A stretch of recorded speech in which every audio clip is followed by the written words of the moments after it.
Come on in, come in.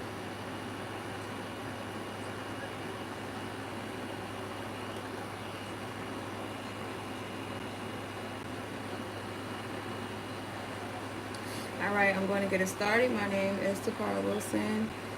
I am the CEO of the Boss Behavior Empire. I also own Seven Crowns Publications, Goddess of Eden, Cosmetics line, and I'm also currently working on several other ventures. Today we're going to talk about separating business versus personal. Um, Hi, Danielle. Hi. Um, let's get into it. I know I've discussed this topic on a different level before, but this is something totally different. I feel like a lot of us as business women, um, of course, mothers, wives, we tend to bring personal into the workplace, if that makes sense. Um, hey, Sin. Hey, Elizabeth. Y'all come on in. We tend to bring personal into the workplace, which can hinder us from making sound decisions. Um, when you do that, when you bring your home into the workplace, and I'm not saying um, materialistic wise, like bringing your house shoes or whatever into work. Cause child, I gotta be comfortable anyway. Okay, sitting at a desk. If I was sitting at a desk, I sit at this at home. But that's another story. Um, when you bring your home emotions, I want to say, into the workplace, that can cause a lot of issues, not just for you mentally, but for those around you. um, for example, take a woman who's going through domestic violence at home. She's going through it. She don't speak up. She don't tell nobody. Nobody knows, her coworkers, her boss, nobody knows what she's going through. She comes in and to deal with what she's going through at home. She spazzes out. She lashes out on those who did not have anything to do with what she's going through. Instead of her sitting somebody down and talking to him and saying, listen, sis or bro or whomever, I'm going through this at home. Mentally, I don't think I should be here. Or mentally, I need to express these emotions before they erupt. When you're bringing personal feelings and emotions into the workplace, and that can be physically, 9 to 5. You can be a business owner and bringing your personal into, you can be a part of an organization and bringing your personal into that atmosphere, and it's unhealthy. Again, not only for you but for those around you. You have to separate the two. You have to. Went through this before. I'm so sorry, Elizabeth. I'm so sorry. I empathize so much with you. I've gone through it too. I am guilty of bringing my personal feelings and my personal into the workplace. Um, in doing that, it destroyed my ability to focus. It destroyed possible or real life friendships. You see, because I was lashing out at the wrong people. Hey, Candy. Hey, I was lashing out at the wrong people, y'all.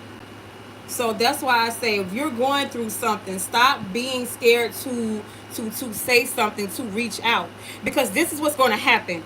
You're going to bring your personal into that atmosphere, right, ladies? Somebody gonna say something to you. They don't mean no harm. They mean no malice or anything. They actually see all over your face or reading your vibe that you're going through something. They don't mean no harm. They approach you and they want to know what's going on with you because you're not your normal self. You know what you're gonna do? You gonna either curse them out, tell them to mind their business, or something of that nature, which is going to offend them when all they was trying to do was help you. But see, they don't know what you're going through. So basically, that's your fault. Now you got to go apologize to that person who was only trying to offer a shoulder because you were too afraid to speak up and say, hey, I'm going through this mentally. I need help. I need somebody to listen to me. I need somebody to just hear me, just understand. And then here's another example.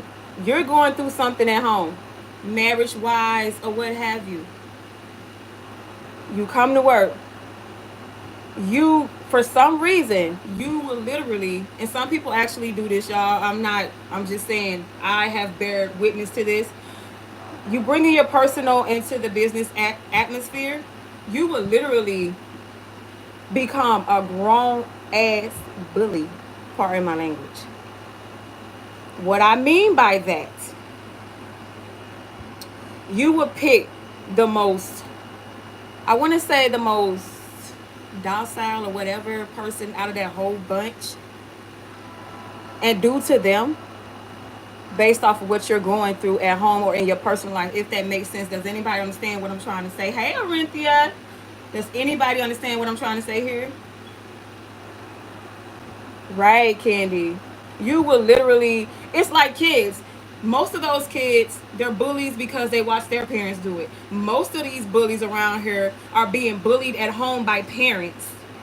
So they gonna bring it, and they gonna find the weakest link at school or what have you, and they gonna bully that child because somebody doing it to them. Somebody doing it to them. So you can't do that. You have to decipher. If you know that you're going through something, don't bring it to work. You leave all of that at home.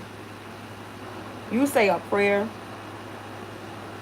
Honey, you create a list of positive affirmations for yourself before you walk out that door, before you log on, before you do anything. And you live by that and you stand on it. And when you get home, you deal with that issue the best way you know how. And it's okay, because sometimes we got to fight it alone. And sometimes we don't have to. If you got people on your side that is willing to lend a helping hand or a shoulder or an ear, utilize your circle. And I get it. Everybody ain't trust. You just can't go and cry a river to anybody, because some people, they listen to tell. They listen to your business to go tell it. So you do want to be mindful. And you'll be able to decipher who you can trust with your tears and who you cannot. I can count on fingers who I know for a fact I can trust with my tears. And they are my tribe. They are my people. They're going to give it to me raw and unfiltered, whether I like to hear the truth or not. They're going to say, Tacara, let me tell you something. You need to. And I'm going to listen. Those are the ones you need to keep around. Because if you have somebody and you go to them crying and you're stressed out and you don't know what to do, and they say, oh, girl, you're going to be okay. I don't blame you. If I was you, I'd snap too, and da-da-da-da. It depends on the situation. But no. That's a red flag. I'm going to tell you why. Because as soon as you get done crying on Sis's shoulder, Sis finna go like the Pac-Man mouth. Then you're going to be wondering why people looking at you all strange and side-eye like, That's because Sis didn't all that. And another thing I want to tell y'all, the main ones that y'all think you cannot trust, and you haven't even taken the time to fill them out or get to know them. I'm not talking about if you've read their energy and it's like, oh no, red flags.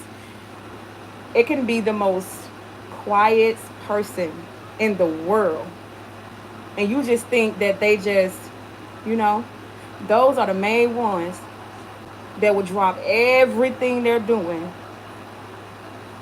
until you are okay. But you will never know that because you won't speak up. You won't open up. Like I said, I know you can't open up to everybody. But if you feel like you cannot reach out for help and open your mouth, Then you need to leave all that personal stuff at home on the table by the plastic oranges and apples or whatever you got on your kitchen table. Leave that mess at home. Deal with it when you get home. If you feel like you don't got nobody to talk to outside of the home, that's all you have to do. That's it. That's all, y'all. Um, Thank you, ladies, for tuning in. I will be back next week. I will be on Instagram and the Boss's Business page right here on Facebook. So y'all just keep tuning in, and I'm gonna keep dropping that knowledge and them gems for y'all. And I appreciate y'all for taking the time out from your schedules. Bye bye.